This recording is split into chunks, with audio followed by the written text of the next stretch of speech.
నమస్తే. గెరిల్లా యోధుడు, గెరిల్లా గుండెకాయ ప్రస్థానం ముగిసిపోయింది. కాసేపటి క్రితమే, ఒక 2 గంటల క్రితమే అంత్యక్రియలు ముగిసినాయి.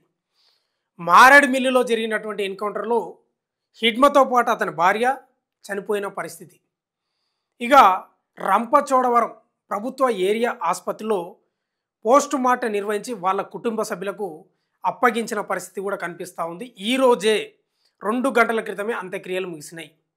మావోయిస్టు పార్టీ వేగుచుక్కగా, వ్యూహాల దళ కర్తగా, వ్యూహాలు రచించడంలో దిట్టగా, గెరిల్లా దళ సభ్యులను ముందుండించి నడిపించే వ్యక్తిగా ఎన్నో పోరాటాలు చేసిన హిడ్మా యొక్క జీవితం ప్రస్థానం ముగిసిపోయినట్లే కనిపిస్తూ ఉంది. ఈ మధ్యకాలంలో మనం చూసినాం, తల్లి నిన్ను చూడాలనిపిస్తుంది బిడ్డ, ఒకసారి రా అంటే శవమై తిరిగి వచ్చిన పరిస్థితి నిజంగా కంటతడి పెట్టిస్తుంది. ఆ ఫోటోలు, వీడియోలు కూడా చూసినాం.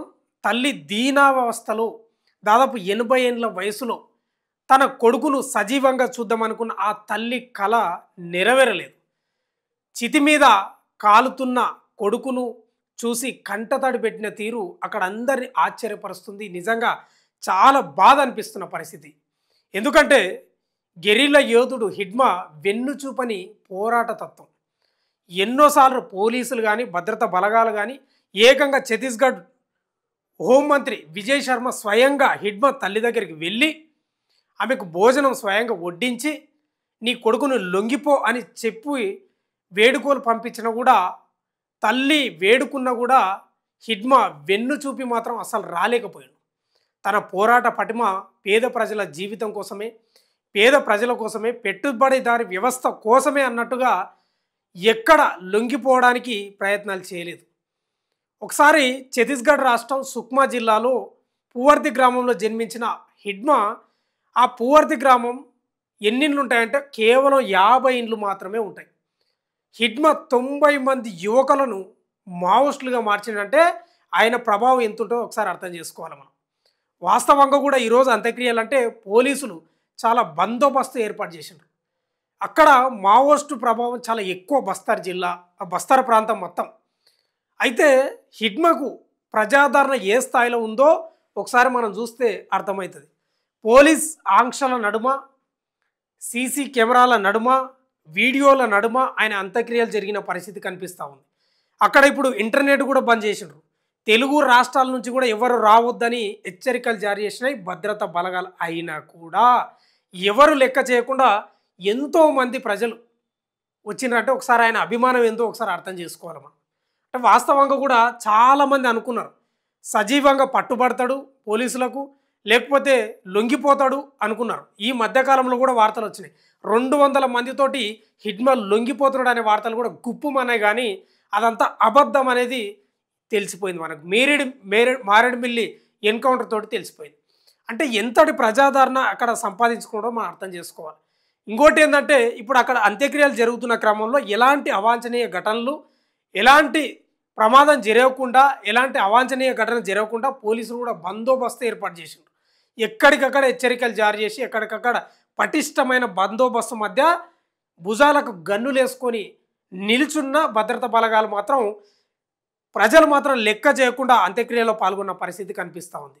అంటే మావోయిస్టు పార్టీ దృష్టిలో, పేద ప్రజల దృష్టిలో, మావోయిస్టు సానుభూతి పరుల దృష్టిలో ఒక వేగుచుక్క నేల కొరిగినట్లు స్పష్టంగా మనకు అర్థమవుతుంది. అంటే ఈ మధ్యకాలంలో కూడా మనం చూసినాం మావోయిస్టు పార్టీ చాలా రకాలుగా కుదేలైపోయిన పరిస్థితి. చాలామంది లొంగిపోయినరు, చాలామంది ఎన్కౌంటర్కు తూటాలకు బలైపోయిన పరిస్థితి. అంటే ఓ రకంగా హిడ్మా దళ సభ్యుడి నుంచి అంటే ఒక ఆదివాసీ అగ్రనేతగా ఎదగడం అనేది కూడా మావోయిస్టు చరిత్రలో మొదటిసారిగానే. అలాంటి హిడ్మా అంత్యక్రియలు జరుగుతుంటే చాలామంది వచ్చిండ్రు. మనకు వీడియోలు కూడా చాలా ఉన్నాయి, కొన్ని చూపించలేకపోతున్నా గైడ్లైన్స్ వల్ల. కానీ చాలామంది ఏడుస్తున్న పరిస్థితి, తన తల్లిని చూస్తే దీనావస్థలో కూర్చొని ఏడుస్తున్న పరిస్థితి కూడా కనిపిస్తుంది. ఓ రకంగా మావోయిస్టులకు పెద్ద ఎదురుదెబ్బతో పాటు కకావికాలమైన పరిస్థితి కూడా కనిపిస్తుంది. అంటే పోలీసులు, అక్కడ ఛత్తీస్గఢ్ ప్రభుత్వం కూడా పటిష్టమైన ఏర్పాట్లు చేసి ఇద్దరిని, ఎవరిని, హిడ్మాను అతని భార్య రాజను ఒకే చితి మీద ఇద్దరిని పెట్టి కాల్ చేసిన పరిస్థితి కూడా మన విజువల్స్లో చూడవచ్చు. అంటే వేలాది ప్రజలు దాదాపు పూవర్తి గ్రామంలో 50 ఇండ్లు మాత్రమే ఉంటాయి. కానీ బస్తర్ ప్రాంతం, ఆ పూవర్తి చుట్టూ బస్తర్ ప్రాంతం వేలాది మంది ప్రజలు అందరూ వచ్చి అంత్యక్రియలో పాల్గొని మొత్తం కంటతడి పెట్టుకున్న పరిస్థితి కనిపిస్తూ ఉంది. ఏదేమైనా మావోయిస్టు పార్టీ వేగుచుకైనటువంటి ఓ యోధుడు, వెన్నుచూపని వీరుడు, పోరాట పటిమ కలిగిన హిడ్మా ప్రస్థానం చితిలో ముగిసిపోయినట్లే మనకు స్పష్టంగా అర్థమవుతుంది. ఇక ఇప్పుడు మావోయిస్టు పార్టీ సంబంధించిన వ్యక్తులు తిప్పిరి తిరుపతి కానీ, పాపారావు కానీ, కొంతమంది ఉన్న ఇద్దరు ముగ్గురు మాత్రం ఇప్పటి వరకు ఎలాంటి ఆచూకీ మాత్రం లభించలేదు. అంటే ప్రస్థానం ఒకసారి ముగిసిన తర్వాత ఎట్లుంటుందంటే, ఒకసారి ఉద్యమ పంత పట్టిన తర్వాత ఆ ఉద్యమ పంతాన్ని ఎంచుకున్న తర్వాత చాలామంది వెన్ను చూపి బయటికి రారు, మళ్ళా పోలీసుల ముందు లొంగిపోరు. అదేవిధంగా హిడ్మది కూడా అట్లే కనిపించింది. ఎన్నో ఊహాకర్తలు చేసి ఎన్నో దాడులకు వ్యూహకర్తగా ఉండి ఎంతోమంది పోలీసులను కూడా చంపిన పరిస్థితి మనకు తెలిసిందే. అయితే ఎన్ని రిక్వెస్టులు పెట్టినా, పోలీసులు పెట్టినా, తల్లి పెట్టినా, ఎవరు పెట్టినా కూడా వెన్ను చూపకుండా అదే పోరాట పటిమ ఎంచుకొని మారేడుమిల్లిలో అడవుల్లో ఎన్కౌంటర్ అయిన పరిస్థితి. అంటే మారేడుమిల్లి నుంచి ఒడిస్సాకు వెళ్ళే క్రమంలో జరిగిన ఈ ఎన్కౌంటర్లో తూటాలకు బలైన పరిస్థితి మనకు కనిపిస్తూ ఉంది. ఏదేమైనా ఎప్పుడు జరగని ఆపరేషన్లు ఇప్పుడు జరుగుతున్నాయి అనేది సుస్పష్టంగా అర్థమవుతుంది. గతంలో కూడా జరిగినాయి, కానీ బీజేపీ చాలా పటిష్టంగా, ప్రతిష్టాత్మకంగా తీసుకున్నది, చాలా సీరియస్గా తీసుకున్నది. బీజేపీ ఐడియాలజీ కూడా మనకు తెలుసు. రైట్ వింగ్ ఉంటుంది, మావోయిస్టులదే లెఫ్ట్ వింగ్.